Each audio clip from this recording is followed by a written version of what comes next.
Why, hello there. How's it going, everybody? Stout Man coming at you again today with a special little update I just recently got a new Blu-ray. This is one of a DVD that I've had in my collection in the past, but, I got rid of it assuming, well, I'm going to get the Blu-ray eventually. And actually, it was one of my first DVDs that I ever got. The first one I ever got, I believe, was the Spawn animated series DVD, and that was because my brother gave it to me. But I think the first one that I bought for myself was Final Destination. So, yeah, it was kind of like finally coming around that I was able to find this on Amazon recently for $6.99 on Blu-ray. It's the lowest price I've seen it, at least.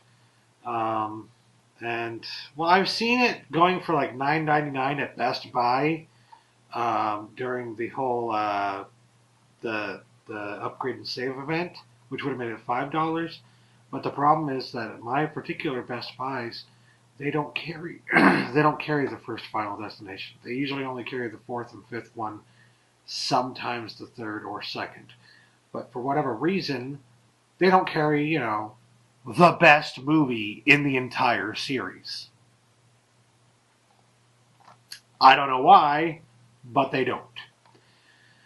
So yeah, when I saw this for $6.99 on Amazon, I realized, I'm probably not going to get a much better deal than that on this one. So why not finally get it back into my collection? The original Final Destination on Blu-ray.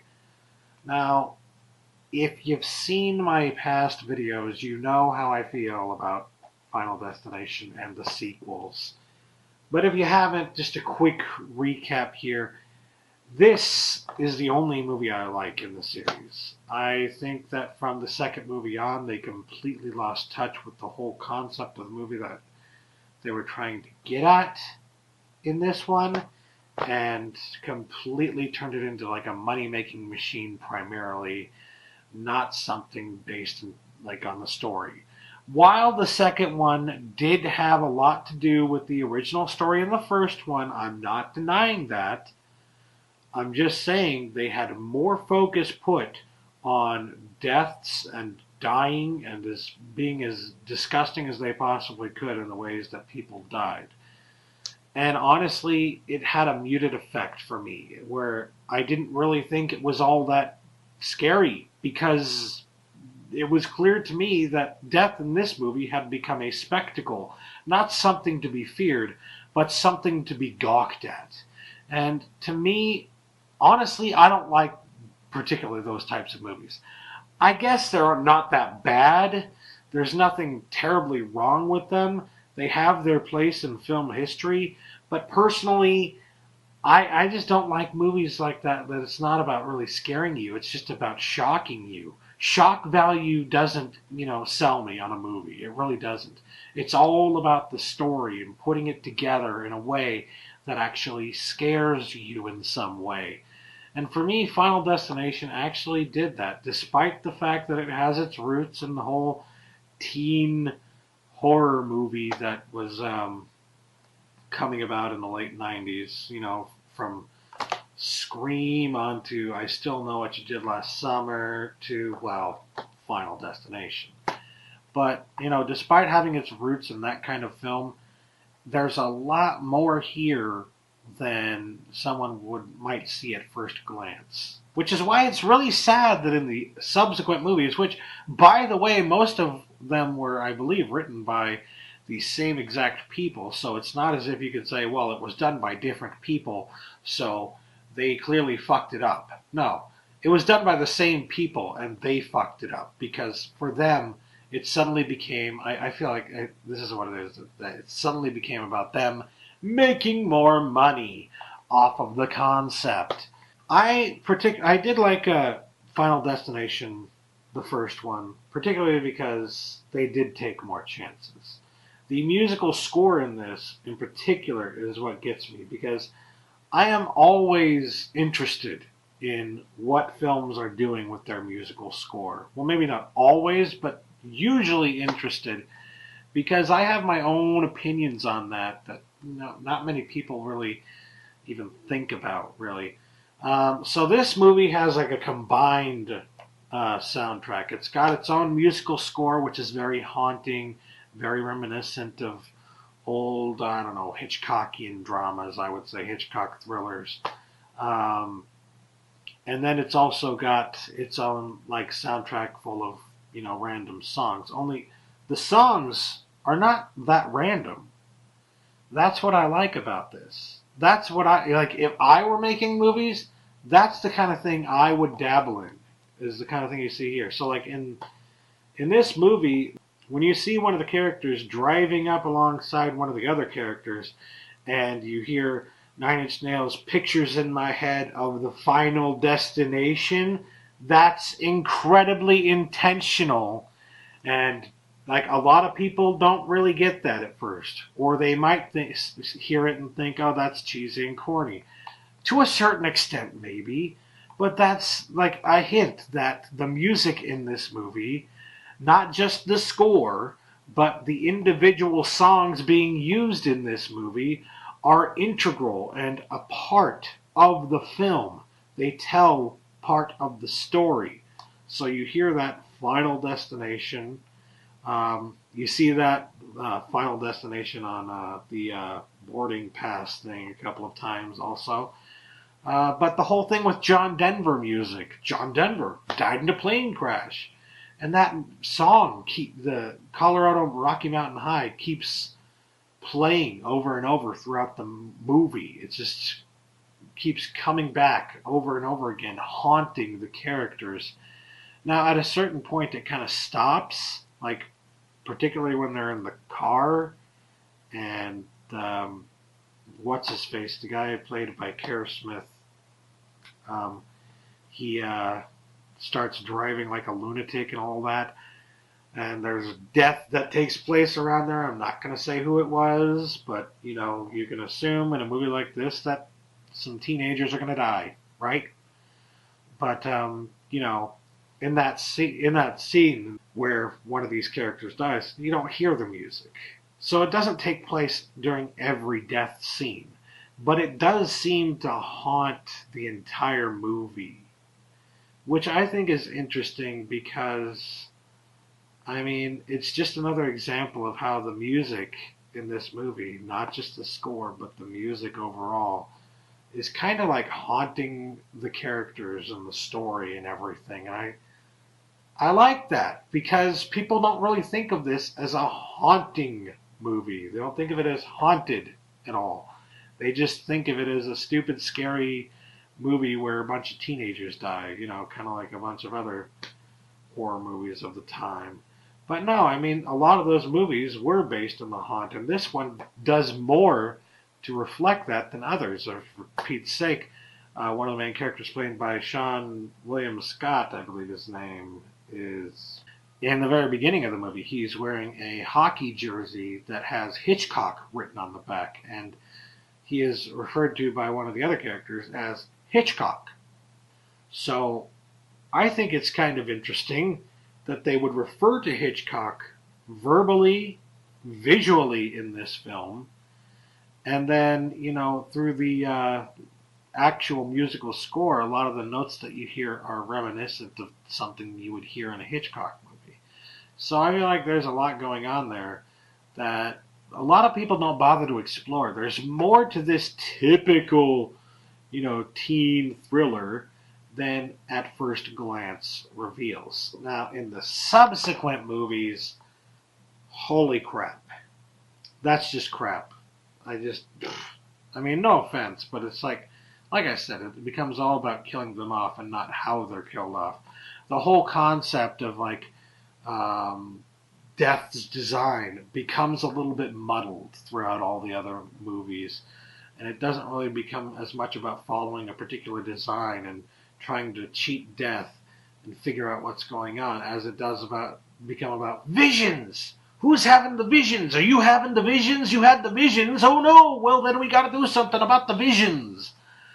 It's not about visions in this movie. While it plays a big part, a another big part of it is not the vision. It's about getting little signs and hints that don't necessarily have to be visions. For fuck's sake, the character of Clear in this movie talks about feeling what Devon Sawa's character, what he felt, feeling what he felt, but not seeing it. That's kind of that's like a big deal. Like, I feel like they completely miss out on that concept in the like subsequent Final Destination movies, which is why I stopped watching after 3. I was just like, yeah, I'm done. I can't do this anymore because they're getting worse and worse and worse. But anyways, that was a problem with. That's always been a problem with horror movies and the sequels, is that they just get worse and worse and worse. And I think part of the problem is that it's because money gets put into it. And when money gets put into it from like Hollywood and other sources, suddenly it's like, oh, well, we just want this to be about you killing a lot of teens because we think that's what sells the movie, not the story. Anyways, Final Destination on Blu-ray. I just watched it, and I can tell you the transfer is not the best Blu-ray transfer you'll ever see, but it's way better than the DVD. The blacks are a lot deeper. There's a little bit of a problem with them still, but they're a lot deeper, and everything's a little bit more crisp and clear. And while it's not as grainy as I would have preferred, it was passable. There was nothing too horribly wrong with it. I didn't have too much of a problem with it at all.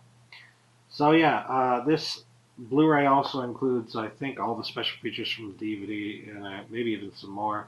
I know it's got a commentary from the director James Wong, who, wow, what the hell happened to him? It's also got a commentary from actors Devon Sawa, Kara Smith, Kristen Cloak, and Chad E. Danella. It's also got a lot of deleted scenes, which are pretty interesting because like there's a scene in the movie in the original theatrical cut where you see Clear refer to Alex as baby, but it was not previously established in the theatrical cut that they had a relationship going on. There was an assumption that could have been made to that effect, but there was nothing in the movie that came out and said they have a relationship going on at all.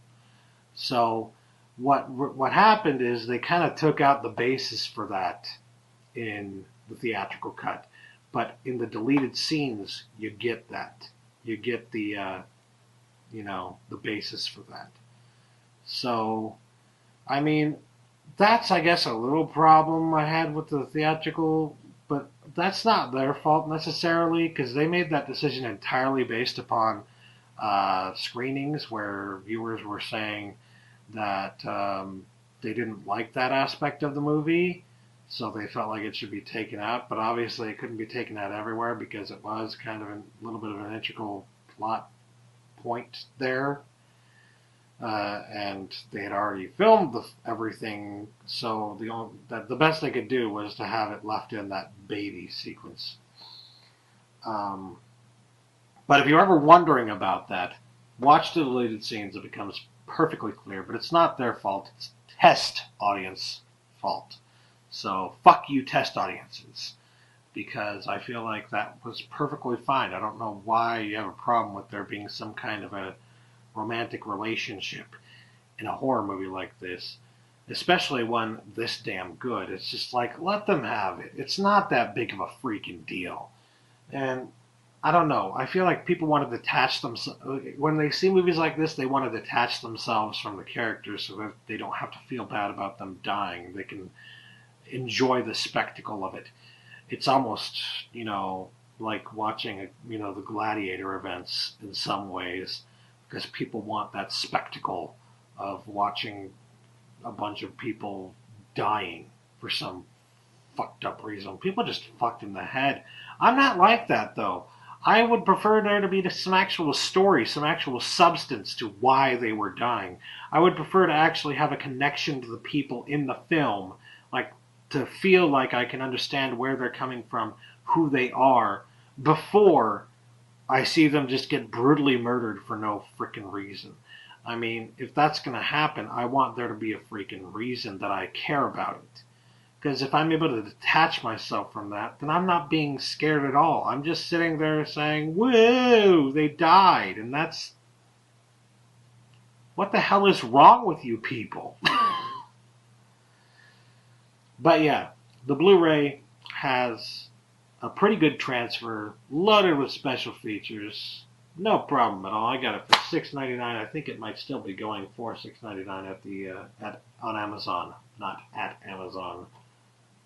I guess I could say at Amazon.com. But yeah, here's the inside. There's the disc. I mean, a lot of Blu-rays don't even have disc art nowadays, so I thought you might be interested in that. I thought that was kind of cool. I was like, ooh, disc art.